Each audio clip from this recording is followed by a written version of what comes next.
الحمد للہ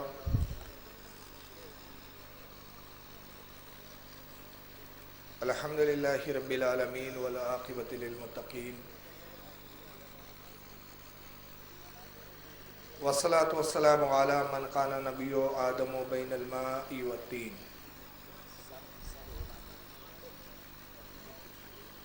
قال اللہ تبارک و تعالی فی القرآن المجید والفرقان الحمید یا ایھا الذین آمنوا اتقوا اللہ وکونوا مع الصادقین صدق اللہ العظیم صدق صادق المصدوق علیہ الصلاۃ والتسلیم ان اللہ وملائکتہ یصلون علی النبی یا ایھا الذین آمنوا صلوا علیہ وسلموا تسلیما اللهم صل على سيدنا وشفيعنا وحبيبنا مولانا اللهم صل علی سیدنا مولانا شفیعنا وحبیبنا السلام عليك يا رسول الله صلى الله عليه وطبیبنا ونبینا ومولانا محمد وعلی آلہ واصحابہ واہل بیتہ وذریاتہ وبارک وسلم صلاۃ والسلام علیک یا رسول اللہ صلی اللہ تعالی علیہ وسلم۔ آواز بڑھائیے، بہت کم ہے آواز، کچھ بھی آواز نہیں ہے اس کی۔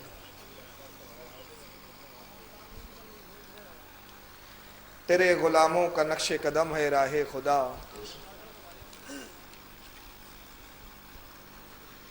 تیرے غلاموں کا نقش قدم ہے راہ خدا، وہ کیا بہک سکے جو یہ سراغ لے کے چلے۔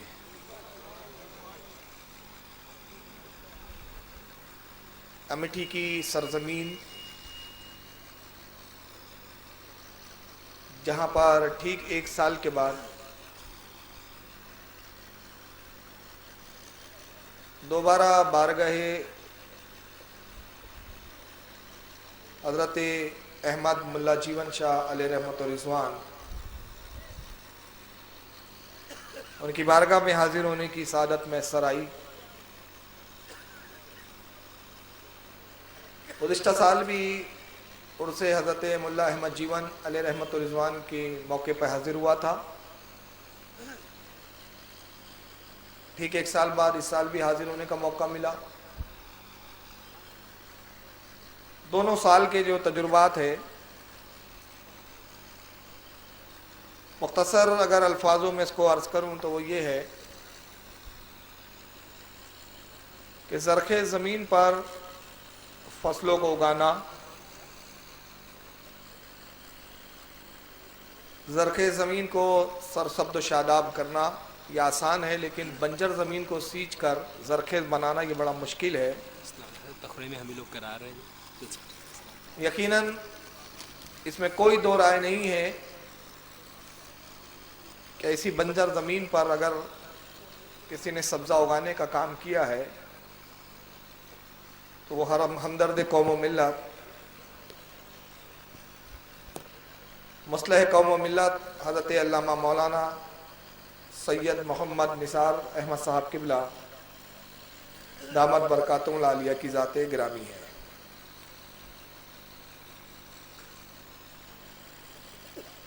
ملا احمد جیون علیہ رحمت و رضوان سب جانتے ہیں کہ ایک بہت بڑی بزرگ ترین شخصیت ہے۔ ان کی فضیلت کے لیے بس اتنا ہی کافی ہے کہ اپنے زمانے کے مجدد حضرت اورنگزیب عالمگیر رحمۃ اللہ تعالی علیہ کے استاد گرامی ہیں۔ ایک مجدد کے استاد، اپنے وقت کے ایک صوفی بزرگ، اپنے وقت کے ایک مدرس، عالم، صاحب تصنیف، باکرامت ولی، اللہ تعالیٰ نے بہت ساری خوبیوں سے نوازا تھا حضرت ملا احمد جیون علیہ رحمت و رضوان کو۔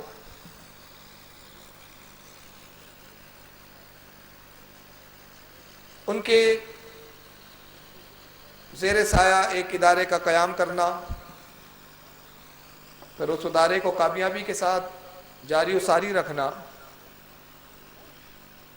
اور ایسے حالات میں کہ جب اس علاقے میں سنیت بہت ہی کمزور ہو چکی تھی، سنیت کو تقویت پہنچانے کا جو کام حضور سید صاحب قبلہ نے کیا ہے یقیناً قابل تعریف بھی ہے، قابل ستائش ہے، اور اللہ کی بارگاہ میں دعا کرتا ہوں کہ پروردگار عالم حضور سید صاحب قبلہ کے حوصلوں میں اور مزید ترقیاں عطا فرمائیں، اور جس طرح سے آج آپ نے تعاون کیا اللہ تعالیٰ اس طرح اور مزید آپ کو تعاون کرنے کی اور ان کا ساتھ دینے کی توفیق رفیق عطا فرمائے۔ آپ سب جانتے ہیں کہ آج کی تقریب دو چیزوں پر مشتمل ہے، ایک جشن دستار فضیلت بھی ہے اور دوسرا ملا احمد جیون علیہ رحمت و رضوان کا مرث پاک بھی منا رہے ہیں۔ لہذا میں نے مناسب جانا کہ آج کا عنوان اولیاء کرام کے فضائل اور ان کے تعلق سے ہی متعین کرا جائے اور اسی پر گفتگو کی جائے۔ اس سے پہلے کہ میں اپنی گفتگو اصل موضوع پر لے آؤں، بہتر سمجھتا ہوں کہ پہلے میں مقام ولایت آپ کے سامنے پیش کروں اور بتاؤں کہ ولی کا مقام کتنا بلند و بالا ہوتا ہے۔ اور یہ اس زمانے میں اس لیے بھی ضروری ہو گیا ہے کہ ہم حدیث و قرآن کی روشنی میں اولیاء کرام کے مقام، ان کے مناقب کا ذکر کریں، کیونکہ ایک بہت بڑا طبقہ اولیاء کی کرامات سے، اولیاء کے مناقب سے بدظن ہو کر بدگمان ہوتا جا رہا ہے اور امت کو بھی بدگمانی کی طرف لے جانے کی کوشش کر رہا ہے۔ وہ لوگ یہ بات لوگوں تک پہنچانے کی کوشش کر رہے ہیں اور یہ بات باور کرا رہے ہیں کہ جہاں تک اولیاء کرام کو ماننے کا تعلق ہے یہ صرف بریلی طبقے میں ہے، جبکہ اس کا وجود قرآن و حدیث میں ہم کو نہیں ملتا ہے۔ میں آج کچھ لوگوں کی ایسی ویڈیو آپ کے سامنے رکھوں گا کہ جنہوں نے ولایت کا صاف طور پہ کھلے طور پر انکار کر دیا ہے، اور تعجب اس بات پر ہے کہ وہ اپنے آپ کو حدیث کا جانکار کہتے ہیں، عالم دین کہتے ہیں، لیکن اتنی بے حیائی کے ساتھ جھوٹ بولتے ہیں کہ ان کے جھوٹ کو دیکھ کر ابلیس بھی شرمندہ ہو جاتا ہے کہ اتنا جھوٹ تو میں نے بھی نہیں کہا تھا۔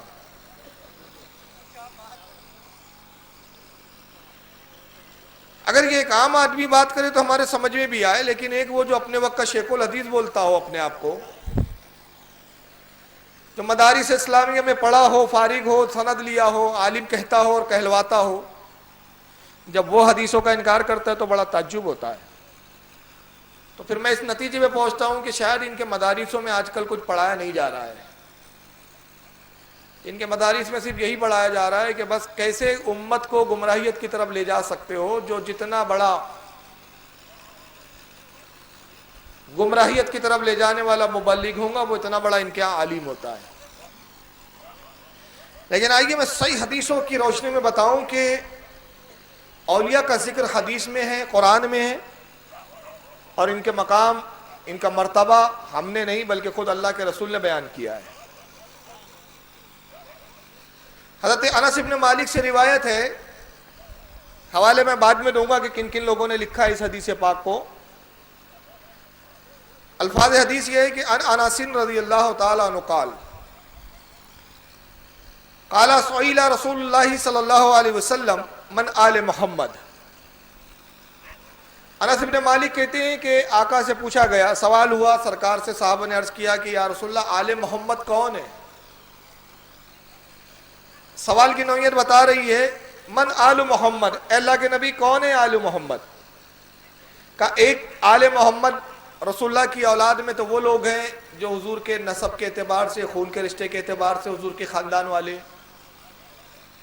اللہ کے نبی کیا ایسا بھی آپ نے فضل کیا ہے، کرم کیا ہے کہ جو آپ کے خاندان اور نسب سے نہ ہو وہ بھی آل محمد میں ہو؟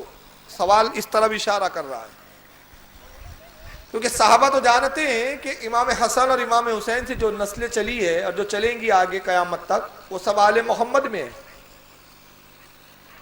تو پوچھا گیا کہ اللہ کے نبی آل محمد کون ہیں؟ فقال، اللہ کے نبی نے ارشاد فرمایا، کل تقین وتلا رسول اللہ صلی اللہ علیہ وسلم ان اولیاءہ الا المتقون۔ تو آقا صلی اللہ علیہ وسلم نے فرمایا، سنو جو بھی صاحب تقوی ہے وہ آل محمد ہے۔ اور قرآن کی پھر آقا نے آیت تلاوت کی کہ اللہ فرماتا ہے کہ اللہ کے اولیاء نہیں مگر وہ جنہوں نے تقوی اختیار کیا۔ تو تو دوسرے لفظوں میں واضح کر دیا اللہ کے نبی نے کہ جو اللہ کے اولیاء وہی میری اولاد ہے، نسب ان کا کوئی بھی ہو، جب اللہ اس کو ولی بنا دیتا ہے تو آل محمد میں اس کا شمار کر لیا جاتا ہے۔ قیامت کے دن رسول اللہ کی خاندان اور رسول اللہ کے آل میں اٹھایا جائے گا، اور حضور نے بتایا کہ ولی وہ ہوتا ہے جو صاحب تقوی ہوتا ہے۔ ولایت کے لیے تقوی ضروری۔ حضور سیدی اعلی حضرت فاضل بریلوی رضی اللہ تعالیٰ عنہ فتاوی رضویہ کی 12ویں جلد، قدیم پرانی، ابھی تو نئی 30 جلدیں ہو گئی ہے، 12ویں جلد میں پرانی، جب 12ویں جلد کا مجھے حوالہ ذہن میں ہے، اس میں فرماتے ہیں کہ بغیر علم کے تقوی نہیں آتا، علم کے لیے تقوی کے لیے علم ضروری اور ولایت کے لیے تقوی ضروری۔ تو پتہ چلا ولی وہی ہوتا ہے جو عالم ہوتا ہے، جو عالم ہوتا ہے وہی متقی ہوتا ہے، جو متقی ہوتا ہے وہی ولی ہوتا ہے۔ یہ چیزیں ایک دوسرے کے لیے لازم ملزوم ہوتی ہے۔ اس حدیث پاک کو جو میں نے بھی تلاوت کی کہ آل محمد میں کون ہے، ہر ولی اللہ کا، ہر ولی آل محمد ہے۔ تو یقیناً ملا احمد جیون رحمۃ اللہ تعالیٰ علیہ اگر سادات میں سے نہیں ہے مگر حدیث کی روشنی میں وہ بھی آل محمد میں شمار کیے جائیں گے۔ اس حدیث کو امام طبرانی نے معجم الکبیر کے اندر، معجم الاوسط میں لکھا، جلد نمبر 3 ہے، اس کی صفحہ 338 ہے، حدیث نمبر ہے 3332، اور اسی حدیث پاک کو امام دہلوی نے بھی لایا مسند الفردوس میں، جلد نمبر 1 صفحہ 418، حدیث نمبر 1652۔ حضرت امام اسقلانی نے فتح الباری شرح البخاری کے اندر جلد 11 صفحہ 161 پہ حدیث لکھی ہے۔ امام قرطبی نے تفسیر قرطبی کے اندر اس حدیث کو جمع کیا، صفحہ نمبر 16، جلد نمبر 16 صفحہ 81، اور ابن کثیر نے، جس کو دیوبند کے مولانا بھی بہت مانتے ہیں، اہل حدیث بھی مانتے ہیں، ابن کثیر نے اپنی کتاب قرآن عظیم کی جو تفسیر ہے، تفسیر قرآن جو تفسیر ابن کثیر سے مشہور ہے، اس کی جلد 2 صفحہ 281 پہ اس کو نقل کیا۔ ایک حدیث میں آپ کو مانیٹر پہ بھی دکھاتا ہوں، یہ ولی کا مقام بھی بتاتی ہے، ان کا اختیار بھی بتاتی ہے۔ سنن ابن ماجہ آپ کی نگاہوں کے سامنے، یہ حدیث کی کتابوں میں سے وہ کتاب ہے جو صحیح ستہ میں شامل ہے، 6 صحیح حدیث کی کتابوں میں اس کا بھی شمار، چھپی بھی وہابیوں کے ہاتھ سے، ہمارے علماء نے نہیں چھاپا ہے، سعودیہ سے یہ نسخہ چھپا ہوا ہے جو ابھی آپ کے سامنے دکھ رہا ہے، اس کی جلد نمبر 2 ہے، کتاب الزہد، باب کا نام ہے من لا یباہ لہو، لفظی ترجمہ جن کی پرواہ نہ کی جائے، حدیث نمبر 4115، حدیث نمبر ہے 4115۔ امام ابن ماجہ نے پوری سند بیان کی ہے کہ ہم نے یہ حدیث ان سے سنی، انہوں نے ان سے، اور کہا کہ ان معاذ ابن جبل قال، معاذ ابن جبل رضی اللہ تعالیٰ عنہ بڑے جلیل و قدر صحابی ہے، یہ اس حدیث کے راوی ہے۔ ان کی فضیلت کا یہ حال ہے حضرت معاذ کا کہ جب ان کا انتقال ہوا تو آقا پنجوں کے بل چل رہے جنازے میں، صحابہ نے عرض کیا یا رسول اللہ صلی اللہ علیہ وسلم، آپ پنجوں کے بل اتنی تکلیف سے چل رہے ہیں؟ ارشاد فرمایا روئے زمین پر نہ اس سے پہلے کوئی اتنے فرشتے آئے، نہ آئندہ کسی کے جنازے میں آئیں گے، قسم وحدہ لا شریک کی، جہاں تک میری نگاہ ہے فرشتوں کی جماعت کو دیکھ رہا ہوں، ایسی زمین پر کوئی جگہ نہیں کہ جہاں فرشتوں نہ موجود نہ ہو، لہٰذا میں فرشتوں کو دیکھ کر ان کے لیے جگہ کشادہ کرنے کی غرض سے پنجوں کے بل چل رہا ہوں۔ یہ حضرت معاذ ابن جبل ہے۔ اور ایک روایت میں فرمایا آقا نے کہ جب ان کا انتقال ہوا تو عرش اعظم خوشی میں جھوم اٹھا۔ پوچھا گیا یا رسول اللہ عرش اعظم کیوں جھوما؟ کہا کہ عرش اعظم اس لیے جھوما کہ وہ اس بات پر خوش ہو گیا کہ اب معاذ کی روح مجھ میں آنے والی ہے۔ یہ جلیل و قدر صحابی ہے جو اس حدیث کو روایت کر رہے ہیں۔ معاذ ابن جبل کہتے ہیں قال رسول اللہ صلی اللہ علیہ وسلم، آقا نے ارشاد فرمایا الا اخبرک عن ملک الجنہ، صحابہ سے کہا لوگوں کیا میں تمہیں جنت کے بادشاہوں کی خبر نہ دوں؟ کیا تمہیں نہ بتاؤں کہ جنت کے بادشاہ کون ہیں؟ قلت بلا، صحابہ نے کہا یا رسول اللہ ضرور بتائیں، ضرور خبر دیں آپ جنت کے بادشاہوں کی۔ قال رجل ضعیف، کہا سنو جنت کے بادشاہ وہ ہے جو دنیا میں بظاہر ضعیف نظر آتے ہیں، مستضعف، جو ناتوا ہیں, کمزور ہیں, ذو تمرین, لباس ان کے پھٹے ہیں, پرانے اور بوسیدہ ہیں. تو ان کے لباس دیکھو تو پھٹے پرانے نظر آئیں گے, پیون زدہ نظر آئیں گے. ان کے جسم کی ساکھ دیکھو گے تو کمزور اور ناتوا نظر آئیں گے, ضعیف نظر آئیں گے. لا یباہو لہو, اور ان کی کوئی پرواہ بھی نہیں کرتا, کوئی ان کو اہمیت بھی نہیں دیتا. لوگ انہیں دیوانہ سمجھ رہے ہیں, لوگ انہیں پاگل سمجھ رہے ہیں, ایک عام انسان سمجھ رہے ہیں, مگر مقام کیا ہے؟ لو اقسما علی اللہ لابرہ, اگر یہ اللہ پر بھروسہ کر کے قسم کھا لے کسی بات پر تو اللہ ان کی بات کو پورا فرما دیتا ہے. ان کی بات کو ٹھکرایا نہیں جاتا. دنیا انہیں ضعیف سمجھتی ہے, مگر یہ ہے جنت کے بادشاہ. دنیا انہیں کمزور جانتی ہے, مگر یہ ہے جنت کے بادشاہ. لباس ان کے پھٹے پرانے, مگر دنیا نہیں سمجھ پا رہی ہے کہ ان کے لباس کو نہ دیکھو, ان کا مقام دیکھو کہ چلتے زمین پر ہے, اختیار جنت پر چلتا ہے. یہ جنت کے بادشاہ ہے. ابن ماجہ کے علاوہ اس حدیث کو اور کس کس نے لکھا؟ مسند احمد میں بھی لایا اس کو امام احمد ابن حنبل نے, جن نمبر اس کی 2 ہے, صفحہ 114 ہے. اور امام حاکم نے المستدرک میں بھی لکھا اس حدیث کو. امام حاکم کی جلد 2 صفحہ 499, اور فرمایا امام حاکم نے کہ یہ صحیح مسلم کی شرط پر یہ حدیث صحیح ہے. امام بہقی نے شعب الایمان میں لایا اس کو, اور جلد 7 صفحہ 333, حدیث نمبر 10488. اور امام منذری نے الترغیب والترہیب اس کی جلد نمبر 4 صفحہ 70, حدیث نمبر 4835 پہ لکھا. اور بھی حوالے ہیں اس کتاب کے, میں سمجھتا ہوں اتنے کافی ہے. ابن ماجہ میں یہ حدیث موجود ہے, مسند احمد میں, اور امام حاکم جیسے محدث نے لکھا, ہمارے لیے کافی ہے. یہ جنت کے بادشاہ ہے. تو جنت کے بادشاہ ہوتا کون ہے؟ جنت کے بادشاہ کی میں ایک جھلک بتا رہا ہوں. جب میں نے وہ واقعہ پڑھا تو مجھے لگا کہ گویا اس واقعے کی ترجمانی ہی وہ واقعہ ہے, اس حدیث کی ترجمانی ہے. آقا نے دیکھی یہ صفتیں بتائی ہے کہ قالا رجل ضعیف, فرمایا ضعیف ہوں گے وہ, مستضعفون, حال یہ ہے کہ ناتوا ہیں, ذو تمرین, لباس پھٹے پرانے, بوسیدہ, لا یباہو لہو, ان کی پرواہ نہیں کی جاتی. ایسا ہی ایک ذات اور ایسی ایک شخصیت ہمیں بغداد میں نظر آتی ہے. لباس پھٹا ہوا ہی ہے, بوسیدہ ہے, کمزور اور ناتوا ہے, لا یباہو لہو, پرواہ نہیں کی جاتی. حال یہ ہے کہ لوگ اپنے دروازوں پہ کھڑے رہنے بھی نہیں دیتے. بغداد کا وہ مجذوب, بغداد کا وہ دیوانہ, جب لوگ دھتکار دیتے ہیں تو بغداد کی آبادی سے دور ویرانوں میں گزر اور بسر کرتا ہے. بڑا عجیب مشغلہ ہے اس دیوانے کا. مشغلہ یہ ہے کہ ریت کے ڈھیر پہ بیٹھ جاتا ہے, جس طرح بچے جھوپڑیاں بناتے ہیں اسی طرح یہ ریت پہ بیٹھ کے جھوپڑیاں بناتا ہے. آبادی سے دور روزانہ کا مشغلہ یہی ہے کہ ریت کے ٹیلے پہ بیٹھ گئے ہیں اور جھوپڑیاں بن رہی ہے. وقت کا بادشاہ ہارون رشید اپنی بیگم زبیدہ کے ساتھ سیر و تفریح کے لیے نکلے ہیں. بگی وہیں سے گزرتی ہے, سواری وہیں سے گزری. زبیدہ خوش عقیدہ تھی, سنی تھی, ہارون رشید بھی سنی تھے. جیسی بیگم زبیدہ کی اس دیوانے پہ نگاہ پڑی, کوچوان بگی چلانے والے سے کہا روک دے بگی. بگی روک دی گئی.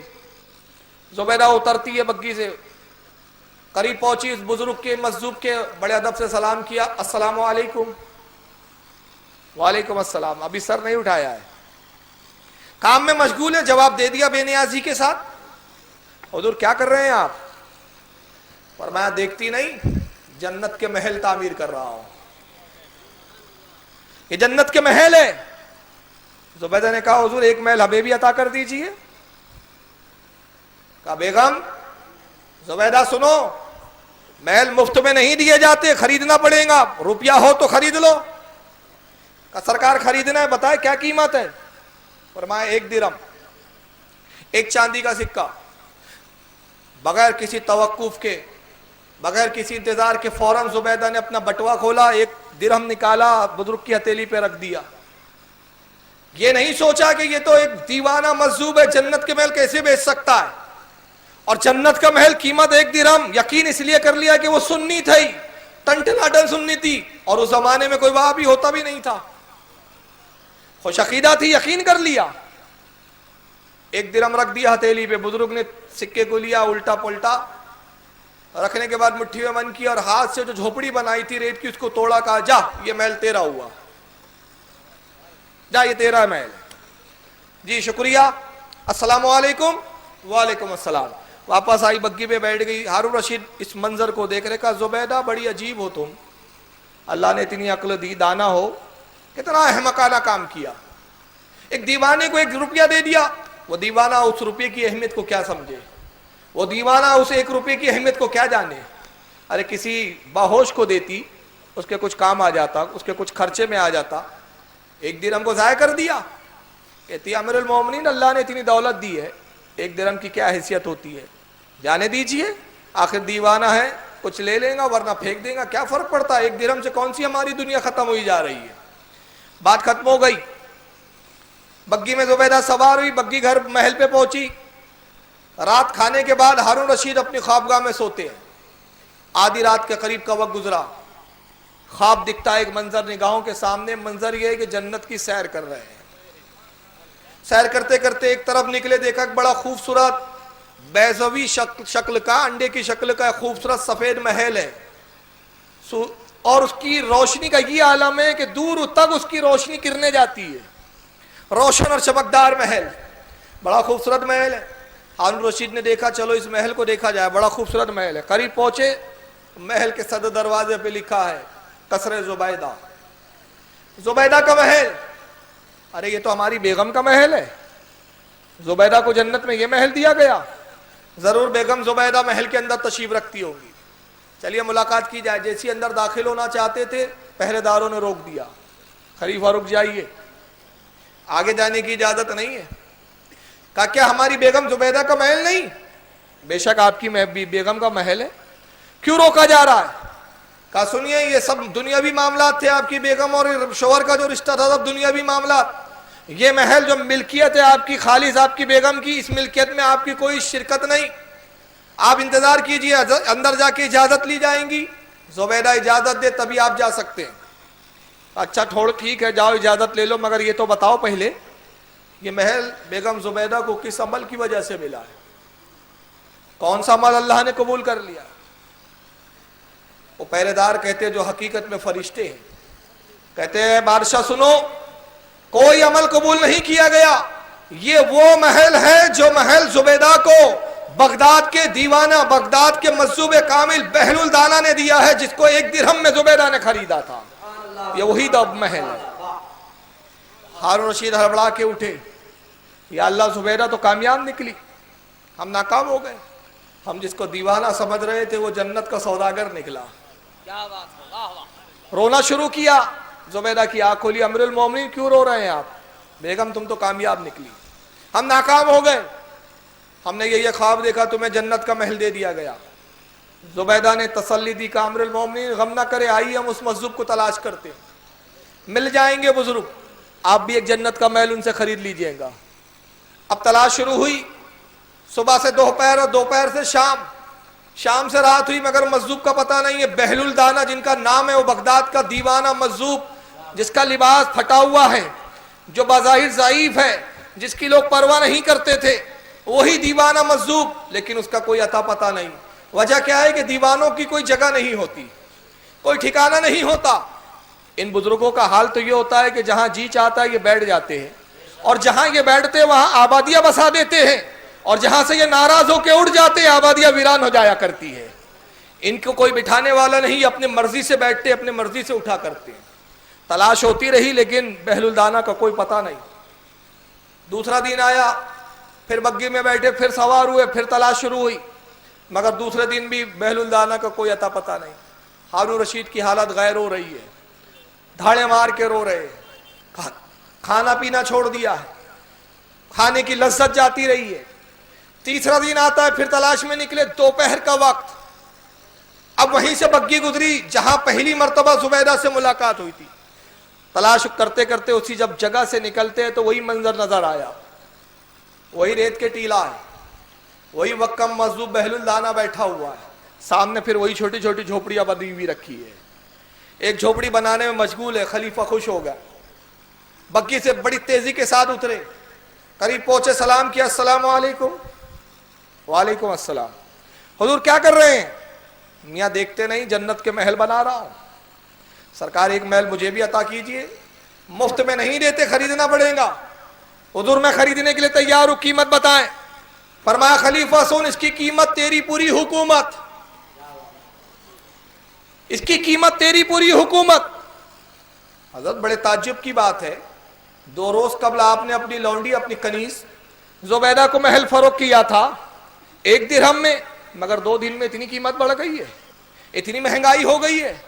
سرکار یہ کیا معاملہ ہے کہ قیمت اتنی بڑھا کہ حکومت کا مطالبہ ہو رہا ہے؟ فرمایا سنو, زبیدہ نے 1 درہم میں خریدا تھا, بغیر دیکھے سودا کیا تھا, محبت و عقیدت میں سودا ہوا تھا. تو محل کو دیکھ کر آ رہا ہے,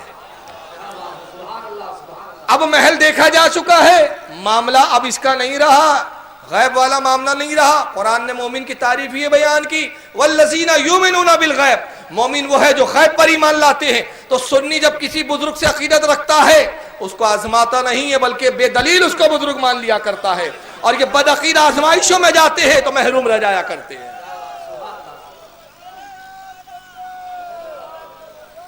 سبحان اللہ سبحان اللہ. تو یہ وہ لوگ ہیں جو زمین پر چلتے ہیں مگر سودے جنت کے کرتے ہیں. یہ وہ تاجر ہیں جو جنت کے سودے زمین پر کیا کرتے ہیں.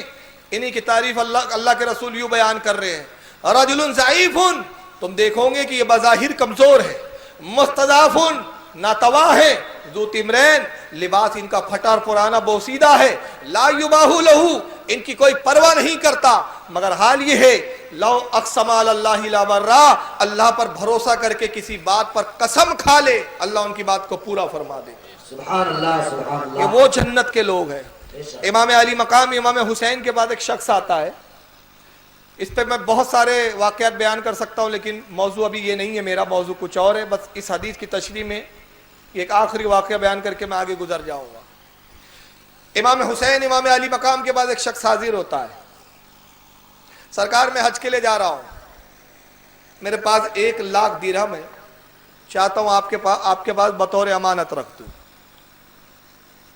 جب میں آؤں تو آپ لوٹا دیجئے گا.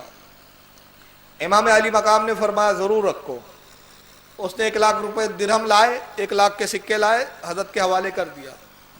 امام حسین نے فرمایا سنو, کیا تم اس شرط کے ساتھ یہ امانت دیتے ہو کہ اگر ضرورت پڑے تو میں اس میں تصرف کر سکتا ہوں؟ کہا حضور اجازت ہے. ہاں تمہیں 1 لاکھ مل جائیں گے. حاجی صاحب چلے گئے, حاجی صاحب حج کر کے لوٹے, امام علی مقام امام حسین پاک کی خدمت میں حاضر ہوئے. اے شہزادے رسول, میری امانت مجھے لوٹا دیں, 1 لاکھ درہم جو میں نے دی تھی. کہا بیٹھو ابھی. غلام کو آواز دی, غلام کچھ کھجورے لاؤ, کچھ میٹھا پانی کوزے میں لے آؤ, کھجور کھا لیجئے حاجی صاحب, پانی پی لیجئے. مہمان نوازی ہو گئی. کہا غلام 1 لاکھ درہم کی وہ پوٹلی رکھی ہے وہ بھی اٹھا لاؤ. غلام 1 لاکھ درہم کی پوٹلی لاتا ہے. آپ نے کہا میاں حاجی صاحب سنیے, یہ 1 لاکھ درہم ہے, آپ نے تصرف کی اجازت دی تھی مجھے, پھر بھی میں معافی چاہتا ہوں, پھر بھی میں آپ سے معافی کا طلبگار ہوں کہ آپ نے جو 1 لاکھ دیے تھے وہ ضرورت مند آئے, اور انہوں نے جب ضرورت کا مطالبہ کیا, میں نے آپ کے ان 1 لاکھ درہموں میں سے خرچ کرنا شروع کیا, حتیٰ کہ پورے 1 لاکھ روپے میں نے بانٹ دیے. اب جب آپ کے آنے کا وقت قریب ہوا تو میں نے دوسرے 1 لاکھ کا انتظام کیا. یہ 1 لاکھ روپیہ ہے, لیکن معافی اس بات کے لیے میں چاہتا ہوں کہ یہ بے آئینی وہی روپیہ نہیں ہے جو آپ دے گئے تھے, مقدار 1 لاکھ کی ہے, روپیہ بے آئینی وہ نہیں ہے. کہا حضور ہم نے تو ویسے آپ سے کہہ دیا تھا کہ آپ کو اختیار ہے. حضور آپ کو اختیار ہے, آپ ہمارے آقا ہیں, آپ ہمارے سردار ہیں, میں آپ کا غلام ہوں. امام نے جب اس کا اظہار محبت دیکھا سمجھ گئے یہ سنی ہے. ارے یار اتنا ٹھنڈا سنو گے تو بیان ختم کر دوں گا میں. سبحان اللہ سبحان اللہ. ایسا تو نہیں ہے. سید صاحب نے بولا خبردار کوئی آواز نہ نکالنا. امام علی مقام سمجھ گئے یہ سنی ہے, ہم سے خوش عقیدگی کی بات کر رہا ہے, سبحان اللہ. اپنا غلام کہہ رہا ہے ہمیں. کہا سنو میاں تمہاری بات سے ہمارا دل بڑا خوش ہوا, معلوم ہوتا ہے تم اہل بیت سے بڑی محبت کرتے ہو. سرکار میں آپ کے خاندان کا غلام ہوں. سبحان اللہ. کہا سنو میں تمہارے لیے پھر ایک فرمائش رکھتا ہوں, ایک چوائس ہے تمہارے لیے. میرے پاس 1 لاکھ جب درہم تمہارے ختم ہو گئے, اس کے بعد بھی کچھ ضرورت مند آئے تھے, میں نے وعدہ کیا کہ بعد میں آنا تو میں تمہاری ضرورت پوری کر دوں گا. اگر تم یہ 1 لاکھ روپیہ مجھے دے دو, مجھے ہبہ کر دو, مجھے تحفۃ النذر کر دو, تو یہ 1 لاکھ میں ان ضرورت مند کو دے دوں یہ 1,00,000 ان ضرورتوں مند کو مل جائے اور اس کے وقت تم مجھ سے جنت لے لو. سبحان اللہ سبحان اللہ. نعرہ تکبیر، نعرہ رسالت، نعرہ رسالت، نعرہ رسالت. علماء اہل